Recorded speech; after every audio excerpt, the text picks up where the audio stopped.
even if people don't like Jesus,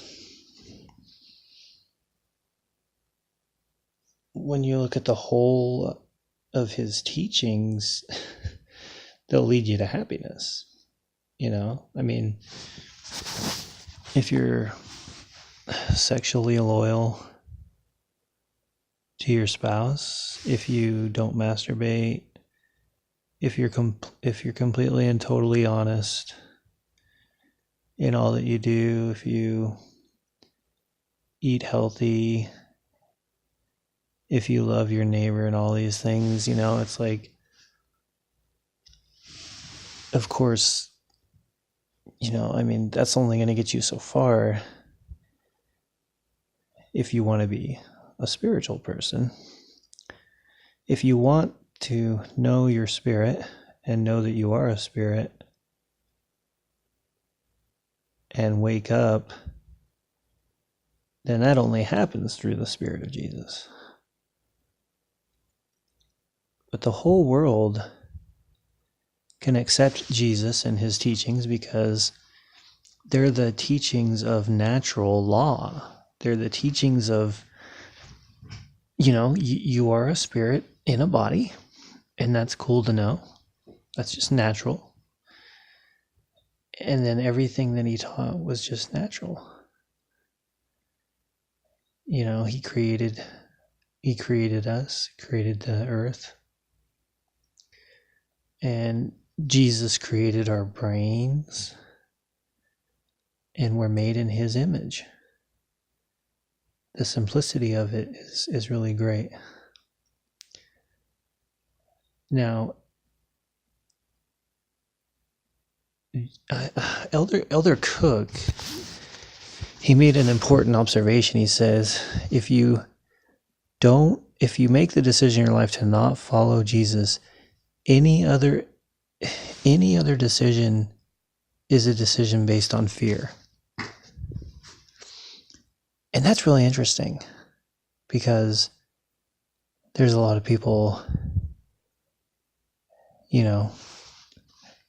making healthy food and teaching at schools and helping children and supporting themselves financially, and people doing a lot of good things. But you can understand that it's all done out of fear. Because think about it. When you give your life to Christ, you're doing a fearful thing because you're sacrificing everything. Everything for Christ. And that's scary. And that's what I mean. His statement is it goes both ways. If you don't follow Christ, it's because of fear. There's some kind of fear that's holding you back.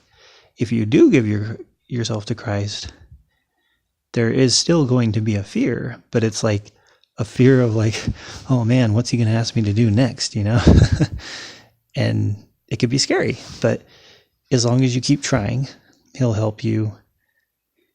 And that's the cool thing about Jesus. Like, Jesus will help you follow him. So you can talk to him, and spirit to spirit, he can help you to give up everything, to sacrifice everything for him. And sacrifice, whatever you need to sacrifice. And he'll also bless you with, well, for one thing, if you are following him, you're going to seek to be honest and true. And so it's funny that we're in a world where, so let's take this statement from Elder Cook, and let's see if we can relate this or put it on a parallel plane to the world as a whole. So he's saying that if you choose not to follow Jesus, your choice is not based on courage, it's based on fear. So it may be a fear like, well, I might have to go help people I don't want to help. I might have to give up money or time. So it's It's kind of understandable. But can we apply this statement to the whole world and kind of make sense of the whole world? Because the whole world, kind of, if you take it as a whole, is kind of neglecting Jesus. Or I guess you could say like leaving Jesus or whatever. And are we living in a world of fear? Is everybody living? Is everybody doing things? And this is interesting because there's a lot of people doing a lot of good, but they're doing good in a worldly sense. So like, people in business are making food.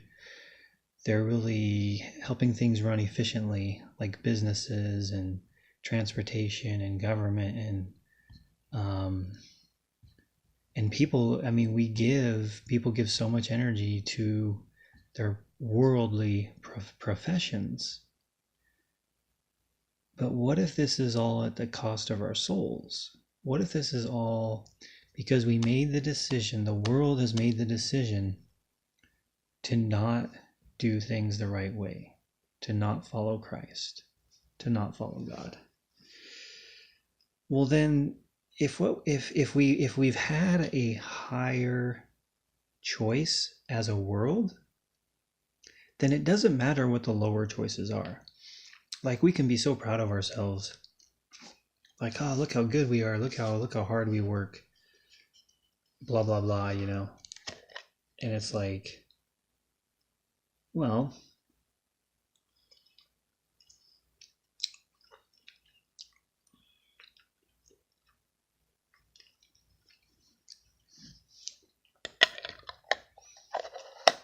I guess we can be proud of ourselves. But if we are proud of ourselves for a lower thing, a lower law, or a lower way of living, a very carnally minded way of living, then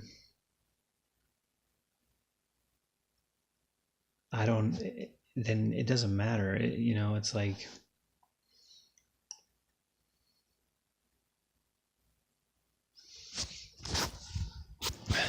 people are struggling,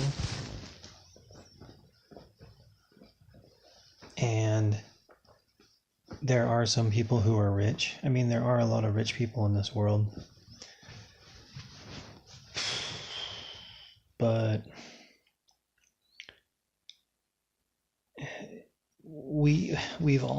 the world has spent, like think about all the rich people in the world. Why are they rich? Is it because they give all of their bodily and spiritual energy to the world, to worldly things? I don't know. And this is just something to think about. I mean, there's good people in the world. There's good parents and mothers and fathers, and there's people doing good. But if more people would have chosen Jesus, there would be less suffering. Because you can work only does so much. It's like, if we leave Jesus but we still work hard and we still raise our children, it's like, well, it doesn't matter. We're gonna suffer some form of suffering, because you can't leave a truth and not have some form of consequence. If Jesus is God, if he is the Savior, then that's all that matters. For your life individually, for the nation, for your family, nothing else matters.